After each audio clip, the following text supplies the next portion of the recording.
Watch this.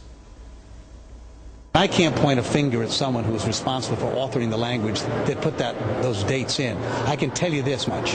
When my language left the Senate, it did not include it. When it came back, it did. They came to us, our staff, and asked for changes. And the changes at the time did not seem that obnoxious or onerous. None of us had, I didn't certainly have any idea about AIG and these retention bonuses. And so the modifications, the argument was to deal with potential a flood of lawsuits that could have come to the government over the matter.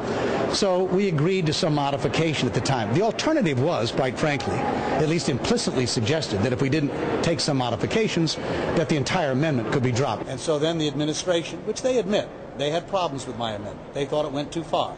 And they came and said, we got a couple of modifications we'd like to make to the amendment. Okay, when it left, there were no modifications, there were no dates. I don't know what happened.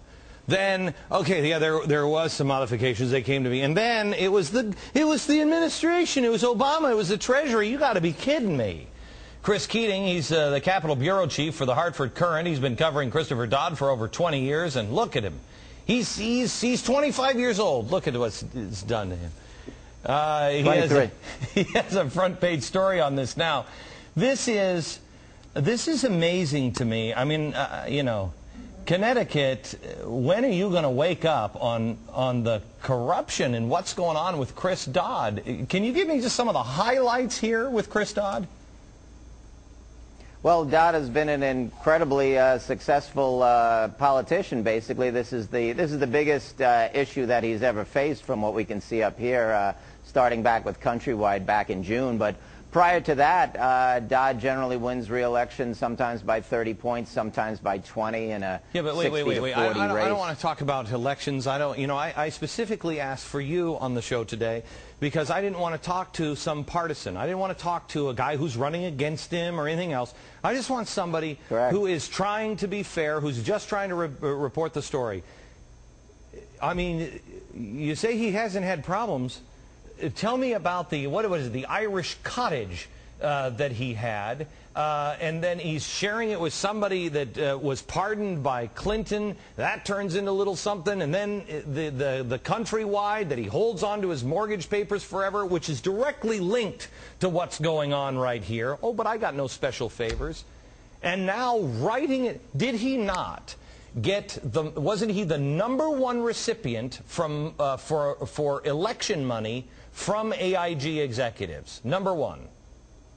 Yes, that is correct. That is correct. He's the chairman of the banking committee, and that is correct. Chairman of the banking committee, and he gets more than anybody else on re-election. This country's out of control. Then #2, by the way, was Barack Obama getting money from AIG. Is there any connection with him getting money and then him putting in this little bonus line into the language of the stimulus bill? Do you know? I don't know for sure.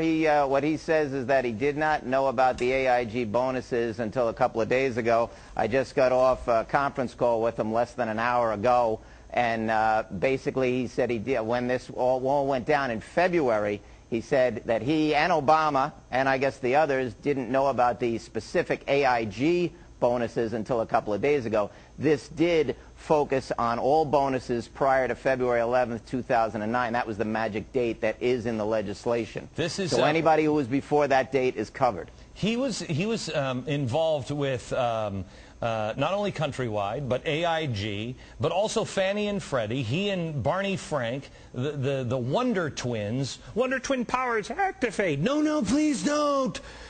They were involved in Fannie and Freddie. Those guys are getting bonuses, and yet nobody seems to be talking about the banks or the lending institutions that are government institutions that are raping our nation. And nobody seems to care. Why is that? Do you have any idea, Christopher?